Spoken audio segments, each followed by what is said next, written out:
All right, so you know a little bit about this VX series that he's talking about, because I don't have that chip yet. Right.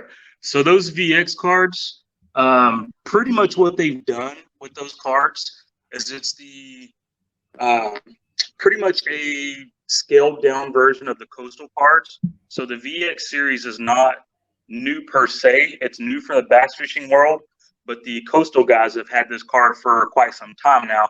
It's just not been called VX. Gotcha. With this card, though, there are some unique features on it that a lot of the other cards don't have, like the depth relief shading. It just pretty much lets you make certain areas of the lake stand out more so than others. Yeah, and so real quick, one of the things that I remember, because I've seen it on someone's boat, and one of the main things, like what I was kind of thinking is like, what would be some of the main things, like how you were saying, there's some features that people will use, some features that they don't. One of the main things that I saw is that now, instead of having, I think it's 3 color grades, there was like up to 5 or something like that. Right, they did add a couple new ones. Right, so that was kind of a major thing right there for me, because depending on where you want to target, you can really pinpoint it now. Right, and you can go straight black and white with it. The contour lines, you can change the spacing in between the contour lines however far apart. Exactly. You can go maximum or minimum with them. They combined in this one what do they call it? The Smart Strike. Wow. Okay. They did throw the Smart Strike in this card, so you don't have to have 3 separate map cards in your boat. They combined it. They pretty much threw everything from all their old cards into this one. Wow. Okay. Gotcha. Yeah. And then I guess the other thing is, like with Helix units, it doesn't share. You have to have a separate card for each Helix system. Right. And I'm like, man, come on, man. But because you're running Helix, right?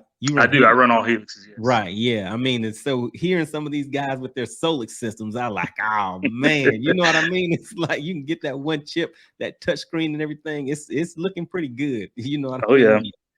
Yeah.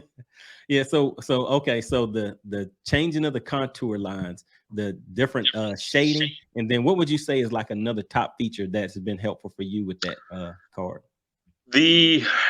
I'd say the shading by far. The shading and the contour line changes are the 2 that have helped me a lot.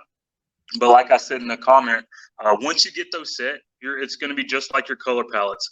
You're going to find the contour gapping that you like. You're going to find that shading relief that you like, and you're pretty much not going to change it. Right. Yeah. Okay. And so just thinking about that, as far as being able to change the separation of the contour lines, that will allow you to kind of like whenever you're doing follow the contours, like we were talking about before, you can kind of fine tune that a little bit now. Right. And it'll absolutely fine tune that. Right. Wow. So yeah, so I would say that those are some good features right there. So to me, I would say those are the top 3 that I could think of right offhand from what you said, and then from whatever I saw whenever I was out on the water. But that color grading, having the ability to change, before we would just change the shallow water, and then you can do like your other one that would show the shallow water would show red, the other one would show green.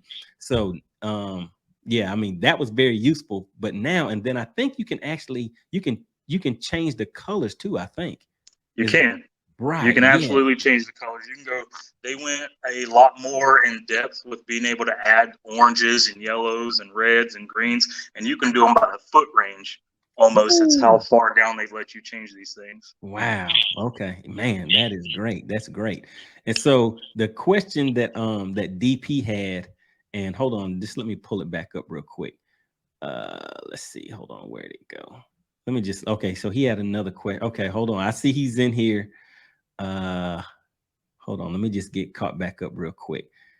Where was his original question? So he was asking, does anyone know anything about the VX series? And then the next thing that I had to ask him about, because he has 3 units on his boat. So I asked him, he tried on all 3, but somebody else had asked him a question or 2. But he says, let's see.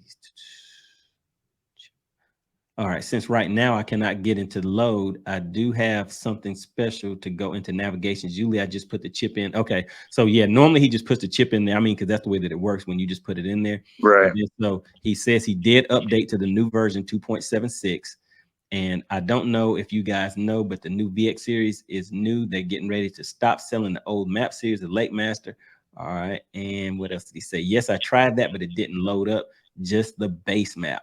So yeah, so that is odd. So he's saying that he's putting it in there and it isn't loading up on any of his units. So one of the things that I would try with that would go into your navigation settings, and usually most of the graphs are set to auto select whatever map card's in the slot. Okay. Try specifically going in there and selecting that slot that it's in, or that name that pops up for it. Gotcha. Yeah, I do remember there is some setting where you can choose slot 1 or slot 2 or something like that. I think that was on the Helix. But yeah, so DP, make sure you check that out. And you said that's in the navigation settings. It's in the navigation settings. Gotcha. All right. So there we go. All right. So really appreciate that. Really appreciate that. So yeah, make sure you guys check out that LakeMaster VX series card. All right, man. So look, out there in California, man, you're out there in the land of the big fish. I've heard about this place called Clear Lake. Have you ever fished that before? Oh yeah, we catch some pretty good fish out there. That's the one of our natural lakes out here. That's not one of the man-made reservoirs. And man, 10-pounders, 9-pounders, 8-pounders, 5-pounders. But it's just like any other lake. You can go out there and have a great day, or you can go out there and be a zero real quick. Not the zero. The one bad thing that we do have